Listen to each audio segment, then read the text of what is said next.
ये डीसी का प्रिंसिपल सबसे पहले जानेंगे कि डीसी पावर सप्लाई का प्रिंसिपल क्या है। ऊपर में वोल्टेज शो कर रहा है, नीचे पे करंट शो कर रहा है, एम्पियर शो कर रहा है। करंट एम्पियर बोलेंगे तो एक ही बात है, ठीक है। अब रहा बात कि अभी हमारा आउटपुट बंद है। आउटपुट को जब स्टार्ट करेंगे तो नीचे में जो एम्पियर शो कर रहा है ये बिल्कुल जीरो हो जाएगा। जीरो हो गया। अब यहाँ पे एम्पियर तब शो करेगा जब इसका करंट यूज होगा। इसका करंट को यूज करेंगे किसी भी पर्पस के लिए, ये वोल्टेज इस्तेमाल होगा तो यहाँ पे उस तरह का आपको एम्पियर शो करेगा। अब क्या है कि ये दोनों प्रोब को, दोनों टर्मिनल को अभी हम शॉर्ट करेंगे तो यहाँ पे आपको दिखाएगा ये कितना करंट खपत होगा। दोनों को शॉर्ट कर दिए तो 5 एम्पियर के आसपास ये इसको लॉस कर रहा है, यूज कर रहा है, खपत कर रहा है। अब रहा बात वोल्ट मीटर और एम्पियर मीटर का, बस इतना काम है। वोल्ट मीटर आपको ये बताता है कि कितने वोल्ट पे आप रखे हुए हैं अपने डीसी पावर सप्लाई को, और एम्पियर मीटर आपका ये बताता है कि आपका जो करंट है वो खपत कितना हो रहा है। मिली एम्पियर कंज्यूम हो रहा है, 1 एम्पियर कंज्यूम हो रहा है, 2 एम्पियर कंज्यूम हो रहा है, 5 एम्पियर कंज्यूम हो रहा है। यहाँ तक इसका बात क्लियर हो गया। अब करेंगे बात मदरबोर्ड के बारे में। मदरबोर्ड जो है, अगर हमारा शॉर्ट है, मदरबोर्ड हमारा कंप्लीट शॉर्ट है, बैटरी कनेक्टर पे शॉर्टिंग है। ये जो एरिया आपको दिखा रहे हैं ये बैटरी कनेक्टर है। यहाँ से V bat DC to DC को जा रहा है, V bat DC to DC को जा रहा है।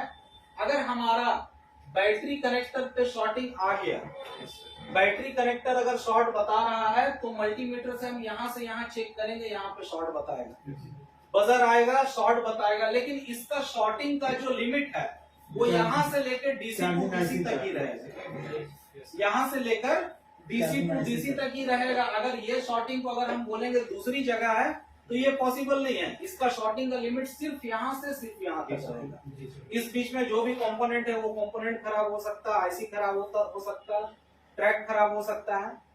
ये एक शॉर्टिंग है जो आपको सीधा रूट पे बैटरी कनेक्टर पे आपको मिल जाएगा। आप मीटर लगाएंगे तो आपको शॉर्टिंग मिल जाएगा। दूसरा शॉर्टिंग आपको मिलेगा दूसरी जगह। जैसे आप बैटरी कनेक्टर पे मल्टीमीटर लगाए, आपको बैटरी कनेक्टर पे किसी भी तरह का ना शॉर्टिंग मिला ना लीकेज मिला, कुछ भी नहीं मिला।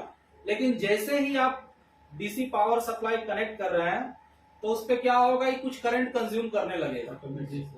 जो कंज्यूम ऑन करने के बाद जो करंट कंजप्शन होना चाहिए, इस तरह का 150 milli ampere, 200 milli ampere, 300 milli ampere, 50 milli ampere, इस तरह का करंट ऑटोमेटिक कंज्यूम करने लगेगा। अब ये देखिए, ऑटोमेटिक कंज्यूम करने का मतलब क्या है कि डीसी टू डीसी के बारे में मैंने आपको बताया। पीएच लाइन स्टार्ट कीजिए। हो गया। अरे और पूरा रखना था, में 1 घंटा थोड़े। चलो, डीसी टू डीसी में ये कहना है, डीसी टू डीसी एक ऐसा आईसी है जिसमें हम जैसे ही सप्लाई डालते हैं बैटरी से या चार्जर से, कोई स्विच करने की जरूरत नहीं, ये वोल्टेज को आउट कर देता है। स्विच करने की तो जरूरत नहीं है, ये वोल्टेज को आउट कर देता है। अब एक बात मान लें, ये आउटपुट लाइन में वीपीएच के आउटपुट का एरिया आप लोग देख रहे हैं कितना दूर तक आउटपुट का एरिया है, ठीक है। ये आउटपुट का एरिया में कहीं भी शॉर्टिंग होगा तो जैसे ही आप डीसी कनेक्ट करेंगे और वो एम्पियर कंज्यूम करने लगेगा, क्योंकि जैसे ही आप इस पे करंट डाल रहे हैं ये करंट आउट हो रहा है, बाहर जाके ये शॉर्ट कर रहा है, बाहर जाके शॉर्ट कर रहा है। अब इस पे क्या दो भाग है, प्राइमरी सेकेंडरी। प्राइमरी में इसका कुछ भी नहीं है शॉर्टिंग। सेकेंडरी को अगर चेक करेंगे, वीपीएच कॉइल जैसे तुम्हारा था, नेटवर्क आईसी से जाके मिला शॉर्टिंग, तो इस तरह का शॉर्टिंग हमारा ये सेकेंडरी में रहेगा, ये आउटपुट में रहेगा। ये हो गया। अब इस तरह का शॉर्टिंग जो है, इस पे हमको जब बैटरी कनेक्टर पर चेक करेंगे तो कुछ नहीं मिलने वाला, क्योंकि ये जो शॉर्टिंग है सेकेंडरी में, मतलब प्राइमरी और सेकेंडरी के बीच में एक पार्टीशन है, एक दीवार है, उसके बाद है। यहाँ से करंट ले रहा है, उसके बाद यहाँ आउट कर रहा है और यहाँ निकलने के बाद शॉर्ट कर जा रहा है। तो उसका प्रभाव, उसका लोड जो पड़ रहा है इस पे और इसका लोड पड़ रहा है डीसी पे, और डीसी का करंट जो है खपत हो रहा है, तो एम्पियर मीटर को शो करेगा। एम्पियर मीटर जो है शो करेगा ही करेगा। तो यहाँ पे हम लोग फिर बोलते हैं अब तो ये सेकेंडरी में शॉर्ट है। और बिना स्विचिंग किए शॉर्ट। एक चीज नोटिस करने वाली बात है, बिना स्विच किए अगर वो एम्पियर ले रहा है तो आप ये जान लीजिए बिना स्विच किए जहां जहां वोल्टेज पहुंचता है वहीं वहीं पे शॉर्टिंग होगा। ये तो क्लियर है। यहाँ जहां पे वीपीएच जा रहा है ये बिना स्विच किए जा रहा है और बिना स्विच किए ये एम्पियर ले रहा तो ये इसका शॉर्टिंग वहीं तक होगा लिमिट जहां पे बिना स्विच किए वोल्टेज जाता है। ठीक है। अब सीपीयू में बोलेंगे तो ये पॉसिबल नहीं है क्योंकि सीपीयू में तो स्विच करने के बाद वोल्टेज जाता है। तो एक बार फिर से क्लियर कर रहे हैं, पहला शॉर्टिंग जो हमारा बैटरी कनेक्टर पे डायरेक्ट बताएगा, दूसरा शॉर्टिंग हमारा वीपीएच पे, जैसे डीसी लगाएंगे यहाँ पे करंट कंजप्शन शो कर देगा लेकिन वो स्टेबल रहेगा एक ही जैसा। ठीक है, ये दूसरा हो गया। तीसरा शॉर्टिंग और एक शॉर्टिंग होगा इस एरिया में। ठीक है, अब ये शॉर्टिंग कब होगा, ना बैटरी कनेक्टर पे आपको शॉर्टिंग मिलेगा ना डीसी कनेक्ट करेंगे तो एम्पियर कंज्यूम करेगा, लेकिन जैसे ही आप स्विच करेंगे तो वो एक बार 200 मिली एम्पियर से स्टार्ट करेगा, 500 700 800 तक जाएगा डाउन।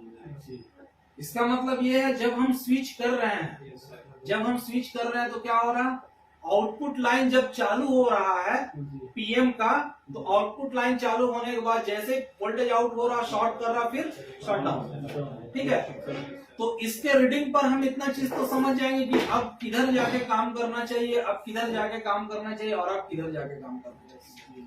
ये तीन चीज हम इसके आधार पे समझ जाएंगे। स्विचिंग के बाद जो होगा आपका सीपीयू भी खराब हो सकता है, एमसी भी शॉर्ट हो सकता है, इस बीच में लगा हुआ कई कंपोनेंट्स है वो भी खराब हो सकता है ना। बिल्कुल भी हो सकता है, या तो कोई ट्रैक शॉर्ट हो सकता है। इसमें और भी जैसे चीज अगर हम जोड़ देंगे आपका टच पैड, उसमें भी आईसी होता है, उसमें भी कैपेसिटर होता है, वो भी शॉर्ट कर सकता है। फिंगरप्रिंट भी आपका शॉर्ट कर सकता है। ठीक है, तो जैसे ही आप पावर ऑन करेंगे वोल्टेज जैसे ही रिलीज होगा शॉर्ट करेगा, हाई एम्पियर लेगा, डाउन हो जाएगा।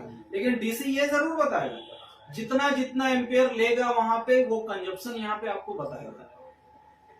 तो ये डीसी से आप इतना फाइंड कर सकते हैं कि अब किस एरिया में जाके रीडिंग देख के हमको काम करना है, ये चीज तो आप लोग कर सकते हैं। शॉर्टिंग के मामला में आज हम शॉर्टिंग के बारे में सिर्फ बताए हैं डीसी से, फिर नेक्स्ट क्लास में हम और भी बताएंगे। सेट डेड रहा, शॉर्टिंग नहीं है लेकिन डेड है, तो फिर कहाँ क्या करना है। आज जैसे शॉर्टिंग के बारे में बताए हैं, कहाँ कहाँ शॉर्टिंग रहेगा तो इस पे क्या सिम्टम आएगा, इसमें तो आप लोगों को कोई दिक्कत नहीं सर। समझ गए? 3 स्टेप में सेट कंप्लीट, काम खत्म है ना। चलिए ठीक है, आज के लिए इतना ही रहने दीजिए।